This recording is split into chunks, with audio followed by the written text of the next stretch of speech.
आज जाजपुर धर्मशाला निर्वाचन मंडली रे जाजपुर जिला पक्षरु एक संबर्धना सभा अनुष्ठित होइथिला जेउथरे बीजेपी राज्य सभापति मनमोहन सामल को स्वागत सहित भव्य संबर्धना दिया जायथिला।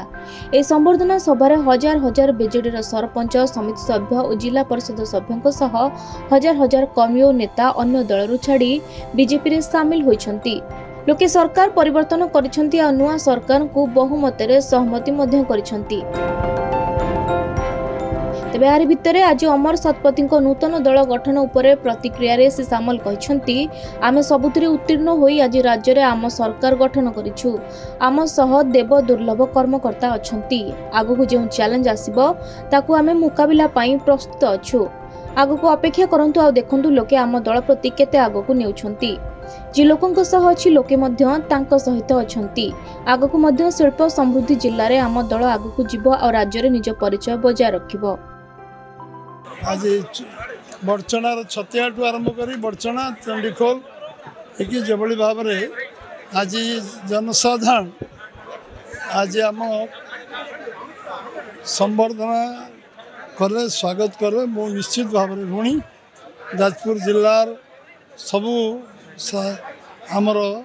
जिलार समस्त साधारण जनसाधारण को मो अंतकरण मु धन्यवाद दूची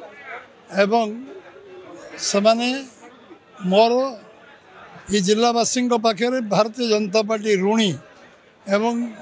ये सांसद विधायक को जितेबार जो भाव में जाजपुर लोक ऐतिहासिक निष्पत्ति नेले जो कारण आज भारतीय जनता पार्टी सरकार एकाकी ओडिशा रही पारला से धन्यवाद देवाई मुझे विलम्ब हेले भी मुझे धन्यवाद देवी एवं समस्ते आज एकाकार होते मु रही 2 दिन आज रही काली फेरबी। जाजपुर जिला गोटे आमर ऐतिह्य संपन्न जिला आध्यात्मिक जिला एवं राजनीतिक जिला एवं एठी अंचल लोक जहाँ भावती से माने करती एवं निश्चित भाव में आज जाजपुर जिला आसिकी समस्त खोला आलोचना करने सुजोग मिली तेणु मो अंतकरण मु धन्यवाद दूची जो माने दल में सामिल है आज 100 रु ऊर्ध सरपंच पीएस मेंबर प्रमुख नेतृवृंद जो सामिल है 100 कार्यकर्ता मो भारतीय जनता पार्टी ओडिशा प्रदेश तरफ मु स्वागत करुच्ची शुभेच्छा जनाऊँगी धन्यवाद दूची। भारतीय जनता पार्टी निश्चित भाव में जो भाव में हजार हजार कार्यकर्ता बड़चणार जा मिसिले सबू जिला सबू जगार मिशुंट दल शक्तिशाली होती एवं आज जारकार जो भाव अभूतपूर्व मिश्रण है निश्चित भाव में दल शक्तिशाली हम केवल जाजपुर धर्मशाला विधानसभा नुह जाजपुर जिले में ओडिशा रे शक्तिशाली हम एवं निश्चित भाव में विश्वर सबुठ बड़ राजनीतिक दल को लोक आकृष्ट होती ओडिशार लोक एवं एकाकार एक समस्ते आम सहित आम यशस्वी प्रधानमंत्री नरेंद्र भाई मोदी नेतृत्व में आज सामिल होगापाई जो आग्रह प्रकाश कर दल तरफ मु पुनर् अभिनंदन जनाऊँ। सेपटे धर्मशाला विधायक कहते जे लोके एबे विकास मुहा मु स्वाधीन भावे विजय लाभ करथिले भी आईनगत भावे बीजेपी मते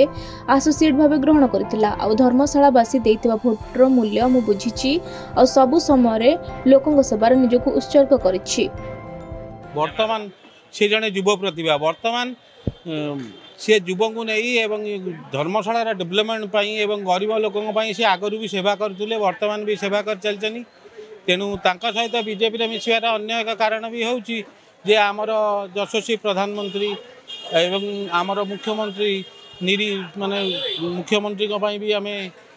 मिशिचु किंतु मुख्य होची आम एमएलए जी प्रिय एमएलए आमर रही लिखु भाई जहाँ को आम कहूँ लिखु भाई लगी मिसार कारण सी गरीब लोकों सेवा करते लोकों सेवा भी करुचनी एवं तांको द्वारा धर्मशालार परिचय नूतन परिचय पाइब जोटा कि धर्मशाला वर्तमान ओडिशा रे 1 नंबर स्थान पाइब बीजेपी रे सेटा मोर दृढ़ विश्वास अच्छी एवं आस्था प्रकट भी करुच्ची से बहुत आग को जीवा लगी एवं आमर उद्यम लगी रखी। जाजपुर कृष्णचंद्र नायक रिपोर्ट खबर ओडिशा।